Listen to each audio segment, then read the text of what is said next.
मंजा सिंह,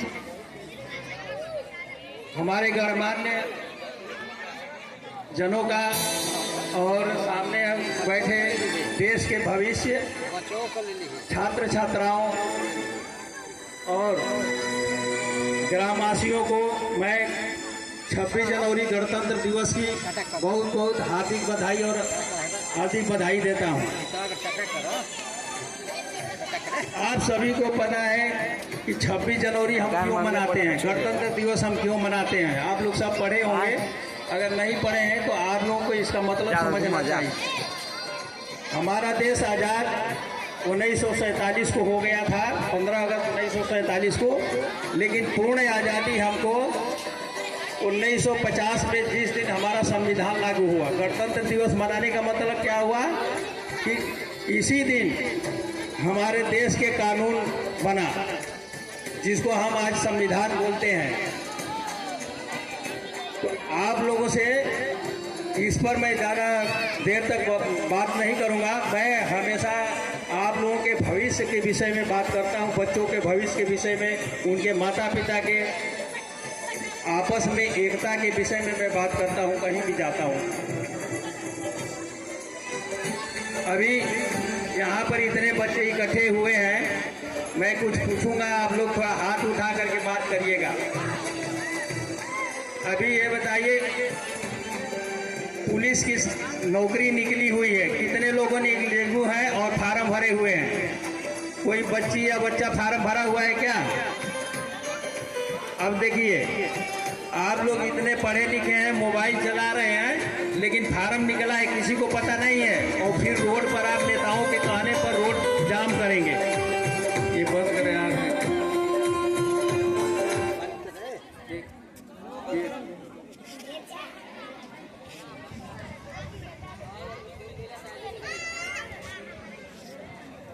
तो मैं आप लोगों को कह रहा था कि आज 26 जनवरी है और आप लोगों में उत्साह होना चाहिए। जैसा कि मैंने अभी कहा कि पुलिस की नौकरी निकली हुई है, कितने लोगों ने भरा हुआ है। आप लोग लंबी लंबी मोबाइल चलाएंगे, लेकिन अपने करियर के विषय में कोई नहीं सोचेगा। अभी अभी यहीं की अध्यापिका फिरोजा खातून जी ने आप लोगों को एक बहुत अच्छा ज्ञान दिया था, लेकिन आजकल के बच्चे शर्माते हैं।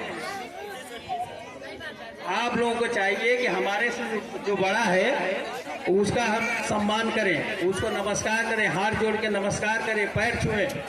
देखिए, हमारी उम्र इतनी हो गई है, 66 साल हो गई।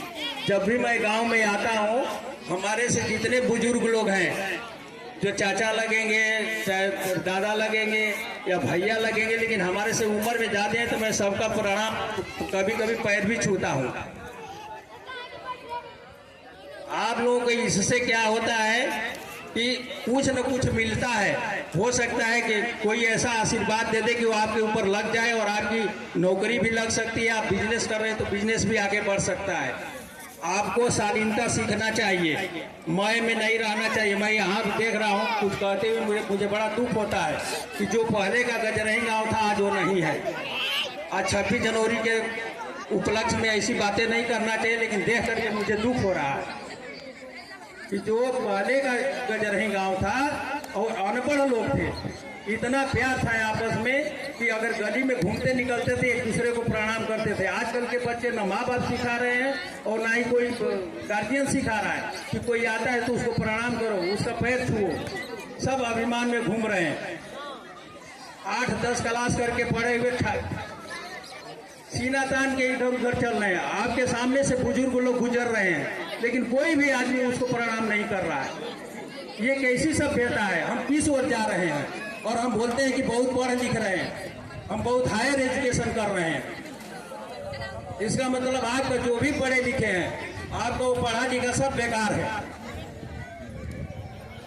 डांस करने में आपको शर्म नहीं आ रही है? डीजे के ऊपर अश्लील डांस कर रहे हो, जैसा कि मैडम ने कहा है अभी।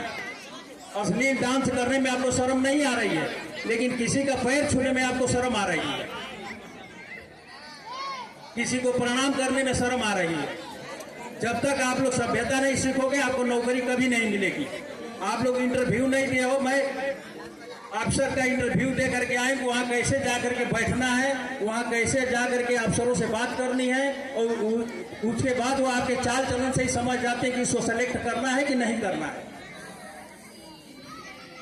ये सब चीजें जो है आप घर से ही नहीं सीखेंगे तो आपको नहीं आएगा। आप एकाएक सोचते हैं मैं बहुत पढ़ा लिखा हूँ, अभी बहुत से बच्चे यहाँ पर पढ़े लिखे हैं, अगर उनको यहाँ माइक दे दिया जाए तो दो शब्द सही से नहीं बोल पाएंगे।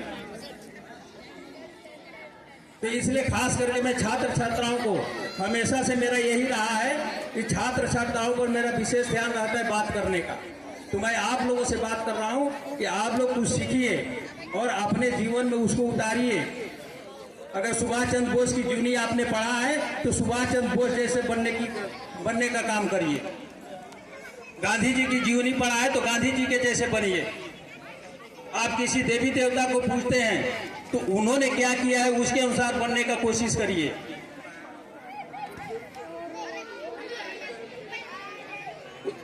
ये सब चीजें जब आप अपने जीवन में उतारेंगे तभी आपका लाइफ जो है आगे बढ़ेगा, तभी आप समाज में जाकर के बात कर सकते हैं। आपको इंटरव्यू देने में कोई दिक्कत नहीं होगी। अब यहाँ पर ये जितने बच्चे आए हैं, ऐसा आप देखिए, यहाँ आए हैं आप लोग तमाशा देखने के लिए। यहाँ पर भाषण हो रहा है, कोई अच्छी बात बता रहा है, सब इधर कोई मोटरसाइकिल पर बैठा है, कोई कहीं घूम करके देख रहा है। यही आप लोगों के माँ बाप ने सिखाया है। आप लोग हमको गाली बाद में देते रहिएगा, कोई दिक्कत नहीं है। चलिए, ये तो आप लोगों के लिए हुआ। और 26 जनवरी की जो हमने बात किया तो आप लोगों को पता होना चाहिए। आज अगर इसमें से किसी को यहाँ बोला जाए कि 26 जनवरी के विषय पर 10 शब्द बोलिए तो सबकी आवाजें बंद हो जाएंगी। तो आप लोग ज्ञान सीखिए, किताब पढ़िए। आपके पास मोबाइल है, मोबाइल एक ऐसी चीज है, आप इधर उसको अगर अच्छे में ढालेंगे तो अच्छा की तरफ जाएगा, बुरे में डालेंगे तो बुरा की तरफ जाएगा। मैं आपको एक मिसाल देता हूँ। सिकंदराबाद में मेरे से एक बच्ची मिली, उसने मोबाइल से 17 देशों की अंग्रेजी बोलती थी और स्कूल एक दिन नहीं गई है। बिना स्कूल की बात कर रहा हूँ, वो लड़की स्कूल एक दिन नहीं गई थी और 17 देशों की अंग्रेजी बोलती थी। तो हमने पूछा कि बेटी ये बताओ कि आपने ये अंग्रेजी सीखा कैसे? तो बोले कि सर ऐसा है कि हम सभी लोग मूवी और रील देखते हैं, मैं उसमें कौन सा देश का आदमी इंग्लिश बोल रहा है मैं उसको सीखती हूँ। तो मोबाइल में बहुत कुछ सीखने के लिए, बहुत कुछ करने के लिए, बहुत प्रोजेक्ट बनाने के लिए है। आप लोग उसका ही उपयोग करिए। ये जो लाइफ अभी आप लोगों की चल रही है, अगर ये निकल गई फिर रोने के सिवा आप लोगों के पास कुछ नहीं है। आप कुछ बन जाइए, बनने के बाद जो करना है करिए। तो खास करके स्टूडेंट और छात्रों और छात्राओं के लिए मैं ये बात कह रहा हूँ। और एक थोड़ा सा और समय सभी से चाहूँगा, रात मेरे साथ एक घटना घटी उसको मैं बता रहा हूँ। और हमारे खास करके गजरई गांव के लिए तो डूब मरने की बात है। कल चीफ इंजीनियर का मेरे पास फोन आया गाजीपुर से। बोला सर आपने एक कंप्लेंट डाला हुआ है और वो कंप्लेंट आपका रोड के विषय में है, लेकिन दुख के साथ कहना पड़ता है कि गजरही गांव जो है किसी रोड से जुड़ा नहीं है। हमारे अकाउंट में वो बताया चीफ इंजीनियर कि हमारे अकाउंट में गजरही गांव के लिए कोई रोड नहीं है। जो आपके यहाँ बना है वो कैसे बना है हमें पता नहीं। आप लोग इस रोड की हालत देख रहे हैं, टूट करके ये हो गया, वो 2-2 बार बन गया। महाना वहां से बन गया लेकिन गजरही गांव में टच नहीं हुआ। और यहाँ पर देखिए, ये मैं कहना नहीं चाहता था 26 जनवरी के दिन, लेकिन ये अभिमान का बात है। यहाँ अभी वोट आ जाएगा, सब घर घर नेता बन जाएंगे। आप जो है जहां भी रह रहे एकता बनाए रखें, आपके अंदर एकता रहेगी। आप अंदर क्या करते हैं, आपस में क्या करते हैं उसको छोड़िए। अभी ये बात किसी को पता है कि आज हम कौन सा मना रहे हैं? 76वां गणतंत्र दिवस, और आज भी हम पराधीन हैं।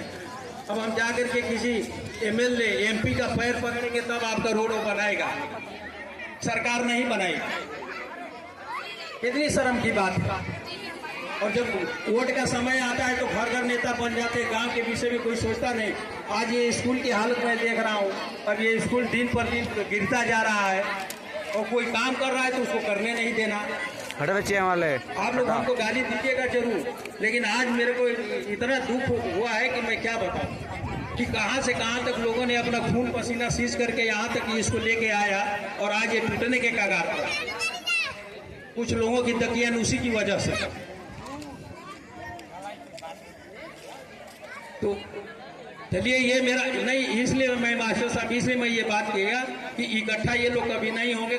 यहाँ पर कुछ लोग इकट्ठे हैं, इसलिए थोड़ा बात उनके उसमें जाए, अपने विचार को सोचे, अपने मन में सोचे उन्होंने क्यों ऐसे कहा है। बेशक वो हमको गाली देंगे, कोई दिक्कत नहीं है, लेकिन अपने मन में सोचें कि उन्होंने जो उपकार किया है, बताइए, शर्म की बात नहीं है। तो मैं खास करके यहाँ के अध्यापक और बच्चों से मैं क्षमा चाहता हूँ कि मेरा थोड़ा गांव की तरफ वो चला गया। तो अभी जो 26 जनवरी का आप लोगों ने कार्यक्रम किया, यहाँ के बच्चों ने और बच्चियों ने जो प्रदर्शन किया, उनको मैं बहुत बहुत धन्यवाद देता हूँ कि कम से कम वो लोग स्टेज पर आने की कोशिश तो किया। आप लोग ज़्यादा से ज़्यादा स्टेज पर आइए और ज़्यादा से ज़्यादा बोलने का, ज़्यादा से ज़्यादा कार्यक्रम करने का काम करिए। आप लोगों का मेरे तरफ से बहुत बहुत धन्यवाद है और अपनी गाड़ी को मैं यहीं विराम देता हूँ। इसी के साथ थोड़ा भारत माता की आप लोग जय बोलेंगे। भारत माता की, भारत माता की जय हिंद।